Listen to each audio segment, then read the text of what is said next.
Alright folks, how you doing? So I want to talk real quick about the air relay issue. It was a nightmare. We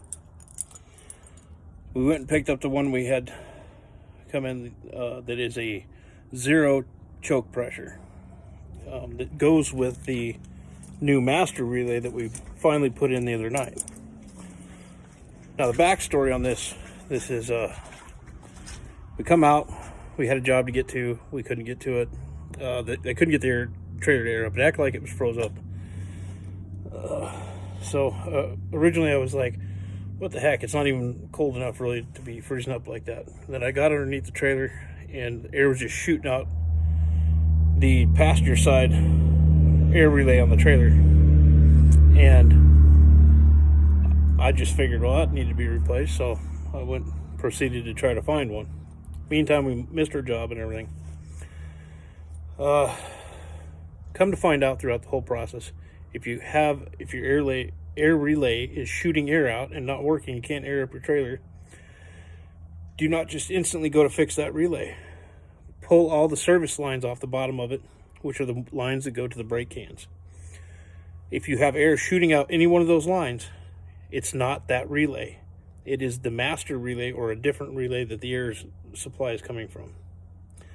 Very important, because you'll spend a lot of time special ordering air relays and stuff and getting it put on there and find out it's not the problem.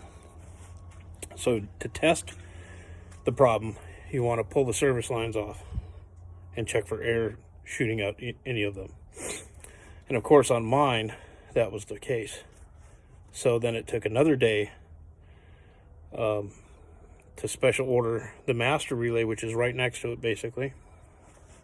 I'm calling it the master relay because that's where all the supply lines, it's a big mess of air hoses and stuff, go to it, and then from there it feeds the other smaller relay. So I'm guessing I would call that a master relay. That was a special order that had to come out of Kansas. So while I was waiting that day for that to come in, I tried to rebuild the one that was on there. I took it apart. First thing happened is I snapped a bolt that holds it together, so that was terrible. And then when I did get it apart, I found all sorts of fibers and what looked like fur and who knows what that might have somehow got into the glad hand and been pushed through the lines. So for those two reasons there, I didn't even bother with it. I just waited for the new one to come in. That came in. We did put a standard 4 PSI relay on the other side just so we could get rolling. The truck aired up. And it worked fine. The brakes weren't that great, or even if they were working at all.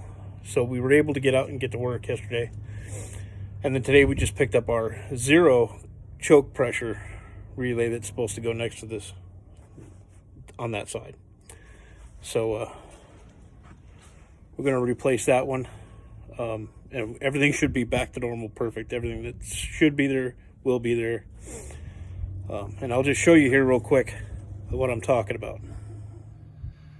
Now, air relays are put in the worst possible place to work on them, and it is a nightmare. So this is what would be the master relay, as far as I'm concerned. This is the piece that we had actually was bad. When I first came out and the air was shooting out, it was on this relay. And what I mean by service lines is you want to take all these off the bottom. There's happens to be 4 on this. You take them all off. Air was shooting out of this one here, which meant that it was this supply line or service line coming out of the master relay that was bad. So if you have a problem with the relay right here, take these off first to make sure it's this and not this. This is the standard 4 PSI I put on just so we could go to work. I will swap this out. And that's what I mean by testing your relays. Now I have brand new everything. But I could have avoided messing with this at all by just replacing this one here.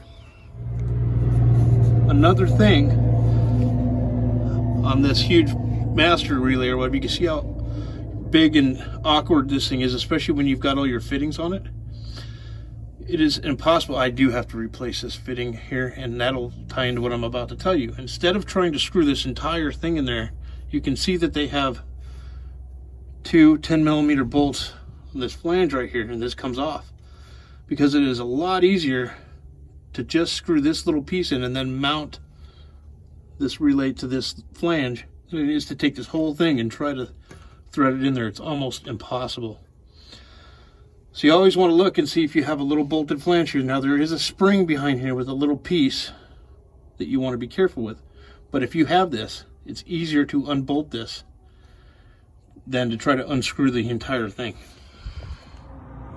So there you go, people. I just want to save anybody I can a little bit of time and a little bit of crap compared to what I had to go through. I was actually down for 3 days because of all that. So if I could have even saved a day by properly checking the relay, it would have been great. Alrighty, folks. Take care. Be blessed.